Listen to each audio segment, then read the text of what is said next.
Buenos días, estudiantes. Vamos a continuar con el tema 3 de la unidad 3, que habla sobre las fuerzas microevolutivas en las poblaciones silvestres. En la clase pasada le dimos prioridad en tiempo a hablar acerca de la selección natural, ya que es un concepto bastante extenso y tiene una gran importancia en el área de la biología evolutiva, ya que tenemos que recordar que como biólogos debemos de manejar estos conceptos de evolución para poder entender justamente cómo es que se está dando esta diversidad tanto a nivel macro como a nivel micro. Entonces, en esta clase vamos a continuar con las demás fuerzas microevolutivas que nos faltaron y vamos a iniciar en este caso con la mutación. Entonces, las mutaciones son una fuerza microevolutiva que también rigen a las poblaciones silvestres y es la principal fuente de variabilidad genética en cualquier especie, en cualquier grupo de organismos. El sentido de las mutaciones, perdón, el sentido de las mutaciones siempre va a ser en sentido de aumentar la variabilidad genética. Ahora, ya en la primera unidad hablamos de qué es lo que puede causar una mutación en ciertas regiones del ADN, pues puede variar. Tenemos desde causas extrínsecas o inducidas, que es a nivel de condiciones externas al organismo, como mutaciones por medio de radiación con rayos UV, rayos X, radiactividad. Agentes mutagénicos que pueden ser de diferentes tipos. Su frecuencia va a depender mucho de la exposición a la cual los organismos se mantengan ante esta causa extrínseca. Y la segunda sería las causas intrínsecas, que son errores durante el proceso de replicación o recombinación del ADN, alteraciones químicas en las bases nitrogenadas y en algunas ocasiones es debida a parasitismo genético, que es por inserción de pequeños fragmentos o genomas completos de organismos, ¿no? Como los retrovirus o incluso bacterias. Su frecuencia generalmente va a ser baja en comparación con las extrínsecas, y esto es porque las células tienen un buen sistema de reparación cuando existen errores, ¿no? Entonces, las mutaciones por sí son importantes para los que nos dedicamos a la genética de poblaciones, ya que la mutación sería el mecanismo por el cual nace un nuevo alelo en una población. Ahora, como genetistas poblacionales nos interesa realizar modelos matemáticos que nos permita predecir cómo va a cambiar la frecuencia de los alelos en una población de un tiempo determinado a otro tiempo. Entonces, para estos modelos lo que nosotros hacemos es tratar de establecer la probabilidad de que una mutación pueda tener un destino diferente. Por ejemplo, ¿cuál sería la probabilidad de que una mutación regrese a su estado anterior? ¿Cuál sería la probabilidad de que la mutación desaparezca de la población? ¿O la probabilidad de que esta mutación permanezca en la población por tanto tiempo de tal manera que pueda fijarse en una alta frecuencia? Ahora, ¿cómo definimos la probabilidad de un alelo? Generalmente lo vamos a definir por eh, esta ecuación muy sencilla, que es 1 sobre 2n. ¿Qué es lo que quiere decir esta ecuación? 1 representaría al nuevo alelo que surgió por medio de una mutación, y n sería la cantidad de individuos en una población. Y 2 se refiere específicamente cuando hablamos de organismos diploides que para cada gen cuenta con 2 alelos, de tal manera que si hablamos, no sé, de 100 individuos y estudiamos solo un gen en estos 100 individuos, sabemos que por cada individuo hay 2 alelos. Entonces, si sabemos que por cada individuo hay 2 alelos, en la ecuación tenemos que multiplicar el tamaño de la población por 2, porque en realidad lo que estamos midiendo es el número de alelos en una población. Entonces, si tenemos 100 individuos, en total tendríamos 200 alelos para un gen determinado o un locus determinado. Entonces, es por eso que la probabilidad de una mutación, de que permanezca o desaparezca, va a ser 1 sobre 2n. Ahora, los modelos para medir las frecuencias alélicas en las poblaciones son más realistas cuando agregamos más variables. En este caso, aparte de agregar la probabilidad de que una mutación aparezca o desaparezca, agregamos cómo pueden actuar las demás fuerzas microevolutivas, como es la migración y la selección. Entonces, de manera general, las mutaciones lo que van a hacer en las poblaciones es aumentar su variación genética. Esa es la finalidad de una mutación como fuerza microevolutiva en una población silvestre. La tercera fuerza microevolutiva es la deriva genética al azar, que de manera general la vamos a abreviar como DGA. Y la deriva genética al azar es un proceso que sufren las poblaciones de manera azarosa, estocástica. Esto quiere decir que esta fuerza lo que provoca es cambiar la frecuencia de los alelos dentro de una población de manera totalmente azarosa. Y esto es debido a que en una población generalmente los muestreos de los gametos va a ser totalmente al azar. Más adelante vamos a explicar a qué nos referimos con el muestreo de gametos al azar. Ahora, me gustaría que analizáramos de manera esquemática cómo actúa la deriva genética al azar en una población. En el esquema de abajo podemos observar varios distintos frascos y cada frasco está representando a una población en diferentes generaciones filiales a lo largo del tiempo. Dentro de los frascos cuentan con canicas y estas canicas representan los alelos de esas poblaciones.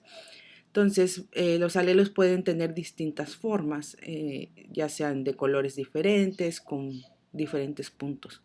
Entonces, dentro de la tapa de cada frasco está una letra que indica la F0, F1 hasta la F4. F significa generación filial y 0, 1, 2 es el tiempo. Entonces, en el primer frasco de F0 tenemos a una población de la generación filial en el tiempo 0 y posteriormente esta población cambia a la generación filial siguiente 1 en el tiempo 1 y así sucesivamente va cambiando la población a lo largo del tiempo.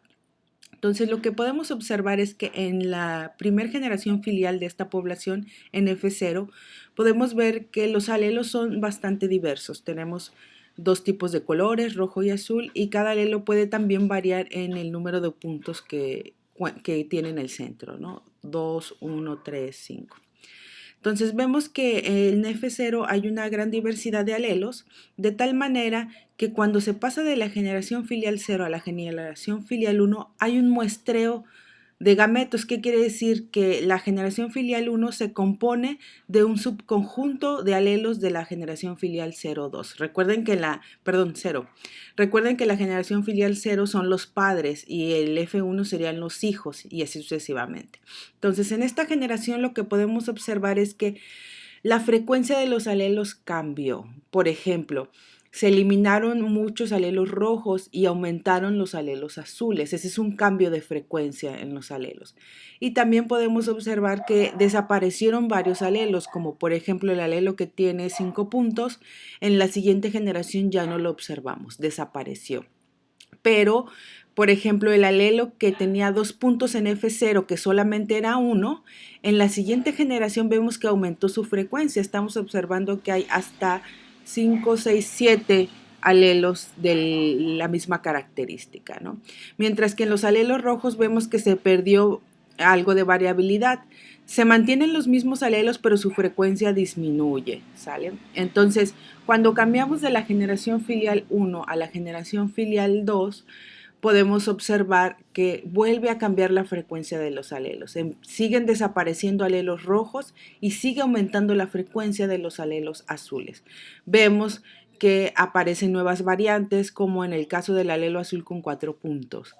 Y si vamos a la generación 3, podemos ver también el cambio de frecuencias hasta llegar a la F4, en donde vemos que se ha perdido una gran cantidad de alelos y que la población está fijada a una sola variante alélica. Quiere decir que toda la población cuenta con el alelo azul sin puntos.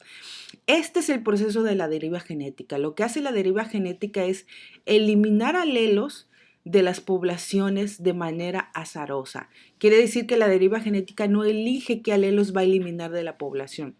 Es totalmente estocástico y siempre va a tender a eliminar variación. A diferencia de la mutación, que su principal función es aumentar la variación genética, la deriva genética tiene contraria función, que es eliminar alelos de la población.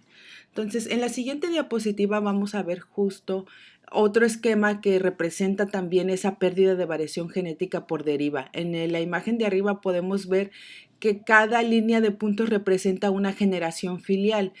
Si nos vamos hacia el lado izquierdo, podemos ver la población inicial, que tiene una gran variedad de alelos. Los alelos están representados por colores diferentes. Entonces, conforme avanzamos en las generaciones, podemos ver que algunos alelos aumentan de frecuencia. De tener un solo alelo pasan a 2 alelos, por ejemplo, ¿no? Y algunos alelos desaparecen. Cuando pasamos a la tercera generación, vemos que se sigue aumentando, por ejemplo, el alelo verde, y siguen desapareciendo otros alelos como el color naranja y el color blanco. Y conforme vamos aumentando las generaciones, podemos ver cómo se van perdiendo alelos y se va fijando una variante alélica. Entonces, esa es la función de la deriva genética. Ahora, ¿cuáles son las causas de que en una población se pierdan alelos? De manera sencilla yo les puedo decir, bueno, es por causa de la deriva. Pero ¿qué es lo que causa la deriva genética? ¿Quién es la causante de que la deriva genética actúe en las poblaciones? Bueno, la deriva genética está relacionada con procesos que ocurren en la población de manera totalmente azarosa. Por ejemplo, en una población, el encuentro de pareja entre machos y hembras puede variar debido a muchas condiciones. Una, el encuentro de pareja va a depender de cuántos machos y hembras existan en la población. Eso es totalmente azaroso. De que los individuos sobrevivan o lleguen a la edad adulta y sean maduros sexualmente para reproducirse. Eso es totalmente azaroso, porque a lo mejor puede haber una catástrofe que acabe con la mayoría de los individuos y entonces ya no llegan a la edad reproductiva. Entonces, este es un ejemplo que es totalmente azaroso. Por ejemplo, algunas especies en ocasiones no se reproducen de manera sincrónica. Esto quiere decir que no tienen la misma ventana de reproducción. Entonces, esto también es totalmente azaroso y lo que puede causar es pérdida de variación genética. Y en el último de los puntos es que mueren antes de reproducirse. Eso también es totalmente aleatorio. Entonces, el efecto neto de todos estos procesos ecológicos que les acabo de enlistar ocurren de generación en generación, y esto lo que provoca justamente es el muestreo aleatorio de gametos. Entonces, las poblaciones siempre van a estar a merced de la deriva genética y van a estar perdiendo variación genética debido a todos estos procesos ecológicos. En la siguiente diapositiva lo que quiero mostrarles es cómo se verían los alelos en una población a lo largo del tiempo. O sea, cómo es que la deriva genética, cambia las frecuencias de los alelos. Entonces, aquí lo que tenemos en el lado derecho son dos gráficas. En el eje X tenemos el número de generaciones de una población, desde la población original 0, pasando por diferentes generaciones filiales, 1, 2, 3, 5, 20, 30, 50, ¿no? Hasta el número 50 tenemos de generaciones. Y en el eje Y tenemos la frecuencia de todos los alelos. Ahora, los alelos están representados por esas líneas de colores. Tenemos el alelo rosa, el alelo azul, el alelo café, el alelo lila y así sucesivamente. Entonces, lo que podemos observar es que de manera inicial en todas las poblaciones, en la F0, en la población original, si asumimos que todos los alelos tienen la misma frecuencia, estarían ubicados en el punto intermedio del eje Y. Quiere decir que todos, ya sean 10, 20, 30, 40 alelos, todos van a tener la misma frecuencia en la población en el centro. Entonces, conforme avanzan en las generaciones, podemos ver cómo los alelos empiezan a derivar. La deriva significa que empiezan a fluctuar en su frecuencia. Entonces, por ejemplo, en la gráfica de arriba podemos ver, centrémonos en uno de los alelos azules, que empieza en una frecuencia de 0.5 y con el avance de las generaciones vemos que va aumentando su frecuencia. Aumenta, pero llega un momento en algunas generaciones donde disminuye su frecuencia, vuelve a subir y baja. Esto es la fluctuación, esta es la deriva de los alelos. Ahora, si ustedes se dan cuenta, para que un alelo desaparezca o se fijan en una población, pues es cuestión totalmente del tiempo, ¿no? En la gráfica de arriba podemos ver que hay alelos que se fijan en la población. Los alelos que se van a fijar en la población son los que llegan al valor de 1 en el eje y los que desaparecen de la población son los que llegan al valor de 0 hasta la parte del eje X de la población. Entonces, en la gráfica de arriba podemos ver que en las primeras generaciones hay muchos alelos que se fijan rápidamente, como el que es como verde y el verde turquesa y el otro tipo de verde. Esos dos alelos en las primeras generaciones ya se fijaron en la población. Y hay otros alelos que desaparecieron rápidamente, como el amarillo y otro tipo de verdes que desaparecen en las generaciones 6, 10, 15. Y hay alelos que fluctúan a lo largo del tiempo, como el alelo café, que nunca desaparece, pero aumenta y disminuye su frecuencia. Esa es su deriva. Y en la gráfica de abajo vemos que la fluctuación no es tan drástica como en la gráfica de arriba. Vemos que empiezan a fluctuar al inicio los alelos en las poblaciones, en la misma población a lo largo del tiempo, pero esa fluctuación es pequeña. Va avanzando el tiempo y esta fluctuación empieza a aumentar. Si nos damos cuenta, el primer alelo que se fija en una población es hasta la generación como 45. O sea, es muy tarda demasiado tiempo. Y el primer alelo que desaparece también es alrededor de la generación 40, entre 40 y 45. Ahora, lo que nosotros tenemos que ver es qué es lo que causa esta diferencia en estas dos poblaciones. ¿Cómo es que la población de arriba, sus alelos fluctúan tan drásticamente y en pocas generaciones se pierden y se fijan alelos, mientras que en la población de abajo se tarda un poquito más en perder o fijarse alelos? Bueno, la respuesta está en el tamaño de la población. La magnitud de la deriva genética va a depender del tamaño de una población. Esto quiere decir que si una población es grande, el efecto de la deriva genética no va a ser tan drástico como lo vimos en el gráfico anterior. La población, voy a regresarme a la diapositiva, la gráfica de abajo estaría representando una población grande, en donde la deriva genética no tiene efectos drásticos en desaparecer alelos, mientras que en la gráfica de arriba en realidad es una población pequeña. Entonces la deriva genética va a actuar de manera drástica, desapareciendo alelos rápidamente. Entonces, el tamaño poblacional es un componente muy importante para que la deriva genética pueda actuar. La magnitud de la deriva va a depender del tamaño de las poblaciones. En este gráfico les demuestro cómo justamente se puede observar la pérdida de diversidad en función del tamaño de la población. Tenemos en el eje X el número de generaciones, desde la generación filial 0 hasta una generación 100. Y en el eje Y tenemos HT sobre H0, que lo que mide es la diversidad genética, la cantidad de heterocigotos que hay en una población. ¿Sí? H siempre va a estar definida como heterocigotos.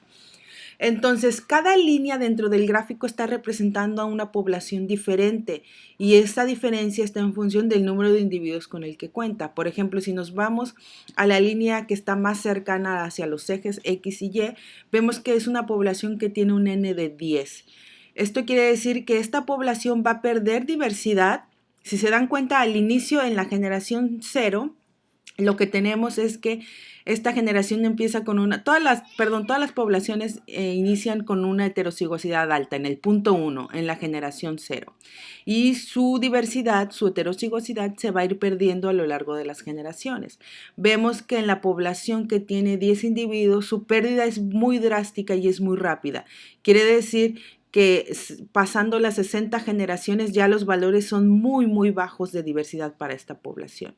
Si nos vamos al otro extremo, que es en una población que tiene 500 individuos, podemos ver que la pérdida de diversidad es muy gradual. Se está perdiendo heterocigotos, pero de manera gradual, de tal manera que al llegar a las 100 generaciones, la pérdida es casi imperceptible. Todavía los valores son cercanos a 1. Entonces, esta es una demostración de que la pérdida de diversidad genética en una población por medio de la deriva genética depende del tamaño de la población. Entonces, ya que hablamos del tamaño de la población, tenemos que hablar de un concepto que se utiliza en genética de poblaciones y es el concepto de tamaño poblacional efectivo. Este es un concepto angular para los genetistas poblacionales. ¿Por qué? Como nosotros nos dedicamos a estudiar genes, lo que nosotros estudiamos efectivamente es a los individuos, pero solo estudiamos a aquellos individuos que se reproducen, porque aquellos individuos que no se reproducen, pues no vamos a poder observar, no vamos a poder tener certeza de qué es lo que está pasando con ellos, ¿no? Entonces, el tamaño poblacional efectivo es aquella fracción de la población que contribuye a la siguiente generación. ¿Qué quiere decir esto? Que el tamaño poblacional efectivo son aquellos individuos que se reproducen. Por ejemplo, en un tamaño de población normal, en un N lo definimos como todos los individuos, desde los que nacen hasta los ancianos. Y en un tamaño poblacional efectivo solamente estamos definiendo aquella porción de la población que se reproduce. Por ejemplo, aquellos individuos que están desde los 15 años hasta quizás los 45 años. Solamente estamos abarcando a esa población. Entonces, lo que nosotros asumimos es que cualquier población se va a comportar de acuerdo a cómo se comporta el tamaño poblacional efectivo. Entonces, para los genetistas poblacionales, el tamaño de una población conceptual en la que la tasa de pérdida de heterocigosidad por deriva genética es la misma en una población real. Así definimos al tamaño poblacional efectivo. Entonces, generalmente cuando vean artículos de genética de poblaciones y que hablen de los tamaños poblacionales, siempre van a hacer referencia al tamaño poblacional efectivo, que es lo que realmente estamos midiendo con los genes.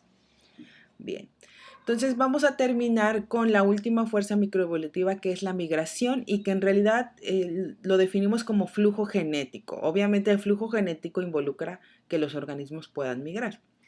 Entonces, esta fuerza microevolutiva lo que hace es, tiene dos maneras de actuar en las poblaciones. La primera es incrementar la diversidad genética dentro de una subpoblación. Esto quiere decir que cuando nosotros tenemos dos poblaciones separadas, el hecho de que una población reciba nuevos alelos de otra población estaría aumentando su diversidad genética. Esto si lo vemos en términos de una población o subpoblación aislada. Pero también el flujo genético va a tender a homogeneizar las poblaciones. Si ya vemos a las poblaciones como un conjunto a mayor escala, como estas dos poblaciones, el hecho de que exista intercambio entre alelos lo que va a hacer es que va a homogeneizar a las dos poblaciones, provocando que tengan los mismos alelos, y eso en realidad sería una pérdida de diversidad genética porque no estamos teniendo una identidad poblacional con sus propios alelos versus otra población, sino el flujo lo que está haciendo es homogeneizar.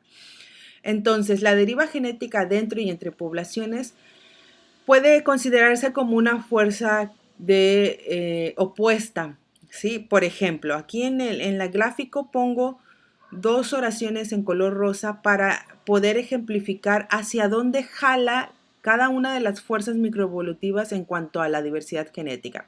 En el primero es, ¿qué es lo que ocurre cuando existe migración dentro de una población? Entonces tenemos que la H representa los heterocigotos.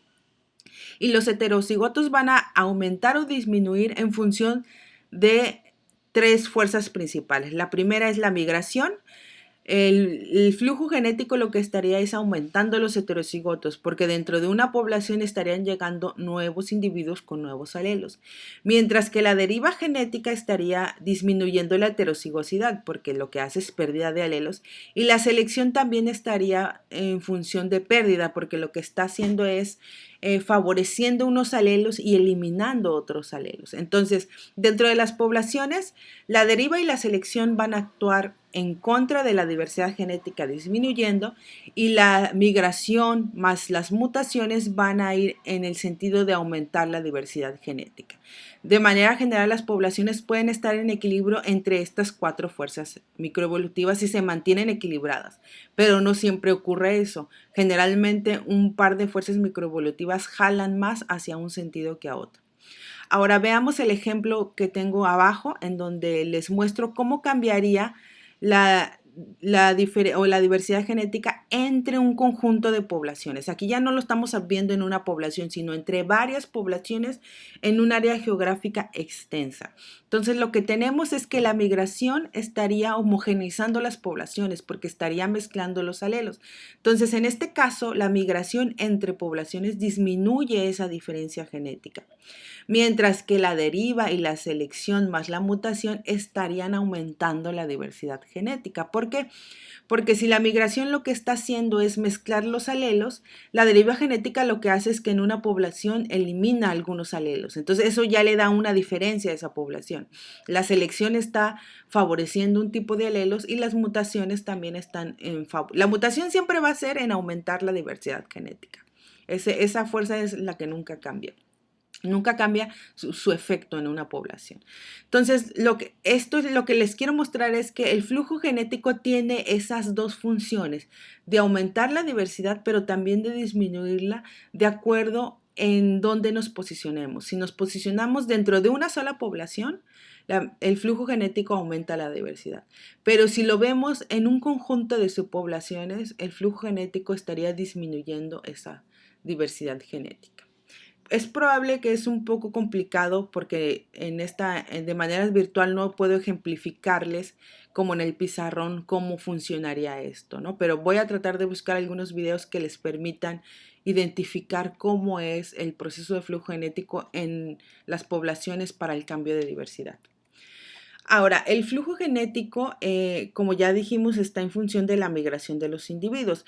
Siempre hay que establecer qué es flujo genético, esta fuerza microevolutiva, porque la migración por sí sola no causa flujo genético. O sea, puede haber individuos que viajen a otras regiones, pero no necesariamente se reproducen, solamente migran, pero no están dejando sus alelos. Entonces, flujo genético nos referimos a aquellos individuos que migran y se reproducen en esas otras poblaciones, por lo tanto dejan sus alelos. Por eso siempre enfatizamos que es flujo genético más que migración. Entonces, en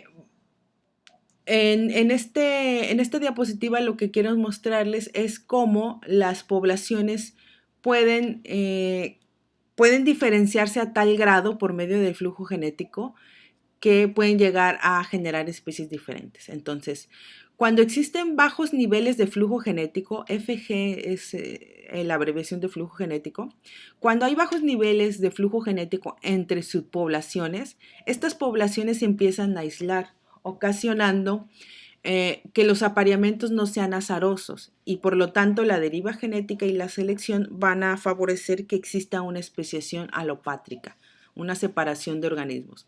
Mientras que los niveles altos de flujo genético a una escala geográfica mucho más amplia, lo que ocasiona es que se homogenicen las poblaciones y por lo tanto ya no ocurra la especiación. Entonces, el flujo genético es un componente muy esencial, no solo a nivel microevolutivo, a nivel de poblaciones, sino también a nivel de especies, porque justamente la ausencia de flujo entre poblaciones va a terminar en un proceso de especiación. En la imagen de abajo les muestro justamente cómo sería el proceso de flujo genético. Empezando de izquierda a derecha podemos ver que tenemos dos poblaciones genéticamente diferentes, la población de puntos negros y la población de puntos blancos. Entonces, a lo largo del tiempo empieza a surgir una conexión entre estas dos subpoblaciones, por lo tanto, el flujo de genes empieza a aumentar. Hay intercambio de alelos entre las poblaciones, eso se ve en la imagen 2. Y posteriormente, cuando el tiempo pasa lo suficiente, lo que puede provocar es que las dos poblaciones sean totalmente iguales, que contengan los mismos alelos de un lado que del otro, por lo tanto las poblaciones ya son homogéneas, ya no son dos subpoblaciones, ahora es la misma población. Siguiendo con los modelos matemáticos, en genética de poblaciones tratamos de modelar justamente qué pasaría si evaluamos diferentes variables que hemos analizado ahorita. Por ejemplo, en este gráfico lo que muestra es una modelación matemática que trata de medir cuál sería el grado de diferenciación genética en una población en función del número de migrantes que existen entre ellas. Entonces, la NM estaría representando el número de migrantes. En la gráfica en el eje X tenemos que representa el número de migrantes desde 0 hasta 10 migrantes por generación. Generalmente es como se mide. Y en el eje Y es el grado de diferenciación genética entre dos poblaciones. Entonces, siempre que hablemos de diferenciación genética, estamos hablando de dos subpoblaciones, dos localidades. Es un conjunto de muestras o de individuos. Entonces, en este gráfico lo que podemos observar es medir cuál sería el grado de diferenciación genética de dos subpoblaciones en función del número de migrantes. Por ejemplo, si nosotros observamos que hay migrantes, hay un solo migrante o menos de un migrante entre poblaciones, los valores de diferenciación genética son grandes, están cercanos a 1. Mientras que cuando los migrantes aumentan, como es al 10, la diferenciación genética disminuye tanto que está muy cercana a 0. ¿Qué significan los valores de diferenciación genética? 0 significaría que las dos poblaciones son homogéneas, son idénticas, es la misma población. Y 1 significaría que cada subpoblación está totalmente diferenciada de tal manera que no comparte ninguno de sus alelos. Entonces, dentro de este rango, estos extremos, pues puede haber valores intermedios. Entonces, el grado de diferenciación que podemos medir va a estar en función del número de migrantes. En el lado izquierdo de la diapositiva les pongo una lista del número de migrantes por generación y cuál sería el grado de diferenciación genética. Aquí aparece un índice nuevo que vamos a ver en la siguiente clase a fondo, pero ahorita se los voy a explicar muy brevemente, que es el FST. El FST lo que mide es un índice de fijación que mide el grado de diferencia genética en las poblaciones. Cuando da valores cercanos a 0 es que las poblaciones son muy iguales, pero cuando da valores altos cercanos a 1 es que las poblaciones están muy diferenciadas. Entonces, por ejemplo, en la lista que les doy les muestro qué grado de diferencia obtendríamos de acuerdo al número de migrantes. Por ejemplo, en la primera línea podemos ver de que si el NM es igual a 0.25, es muy probable que el grado de diferenciación sea alto, sea 0.5. Mientras que un NM de 0.50 quiere decir que el NM aumentó, el FST disminuye 0.33. Y así sucesivamente. Si aumentamos el NM incluso hasta 2, vemos que el grado de diferenciación genética, que es el FST, es de 0.11. ¿Qué quiere decir? Que entre más migrantes existan entre dos subpoblaciones, menor será el grado de diferenciación genética. ¿Sale? Y viceversa. Bueno, con esto terminamos el tema de fuerzas microevolutivas.